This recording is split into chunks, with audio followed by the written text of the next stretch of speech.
Bonjour à toutes et à tous et bienvenue sur Be Smart for Change.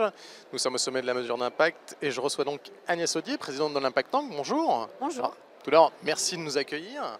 Merci à vous d'être là. Alors, comment se passe déjà un premier bilan à mi-journée du sommet? Écoutez, pour l'instant, tout se passe très bien. Beaucoup de présence. On a plus de 5000 personnes qui se sont inscrites et les salles sont pleines et il y a énormément de participants. Il y a énormément de tables rondes qui tournent avec beaucoup de dialogues, beaucoup de discussions. Tous les intervenants sont là, donc pour l'instant, tout va bien. D'accord. Alors, le slogan de cette troisième édition, c'est Refaire Société. Qu'est-ce que ça vous a inspiré, vous J'imagine que vous devez réfléchir à ça depuis plus d'un an maintenant. Alors, on a choisi le thème Refaire Société bien avant les élections américaines, en tout cas bien avant la prise de pouvoir de Trump et les premières décisions. Et donc, il se trouve que ce thème apparaît comme particulièrement d'actualité aujourd'hui.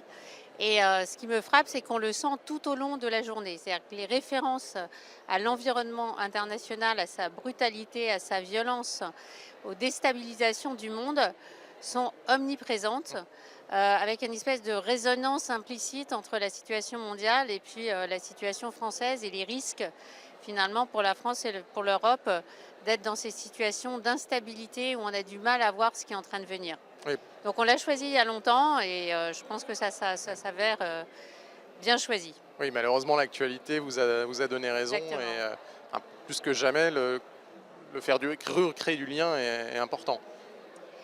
Voilà, c'est recréer du lien au sens large entre les citoyens et les institutions, le lien intergénérationnel.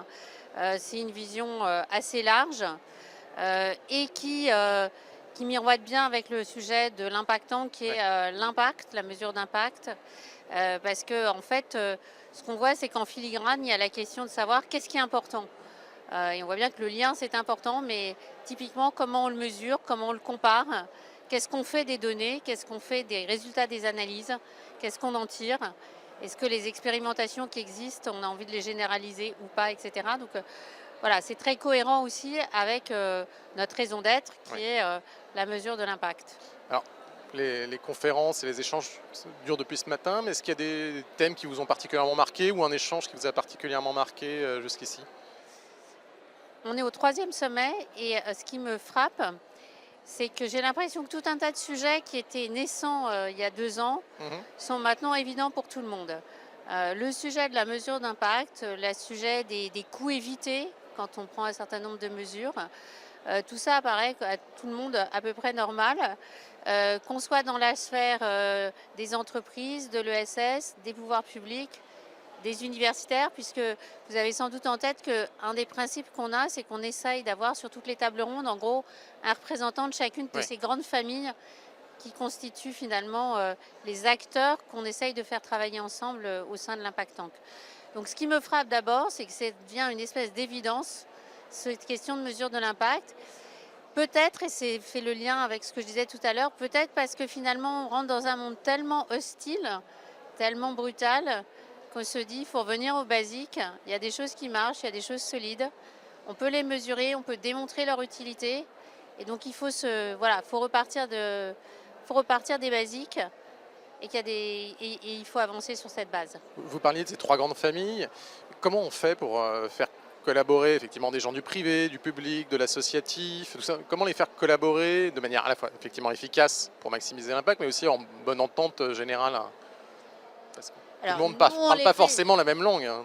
Absolument. Alors justement, la mesure d'impact, c'est un peu un dictionnaire commun, un vocabulaire commun.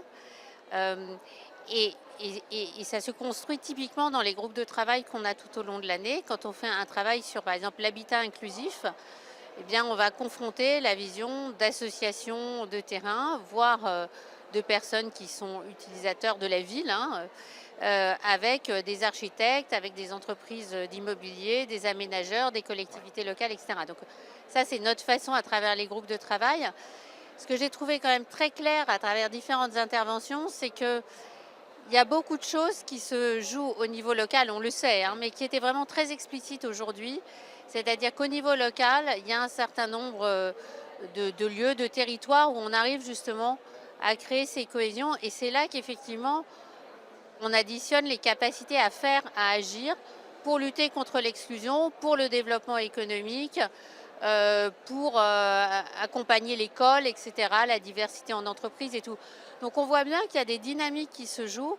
Et ce qui m'a frappé aussi au cours de la journée, c'est qu'il y a quand même des mots qui reviennent beaucoup, comme le mot confiance. D'accord. C'est-à-dire quand les gens font des choses, il faut leur faire confiance. Évidemment, il faut contrôler, il faut vérifier, il Ouais. faut calculer.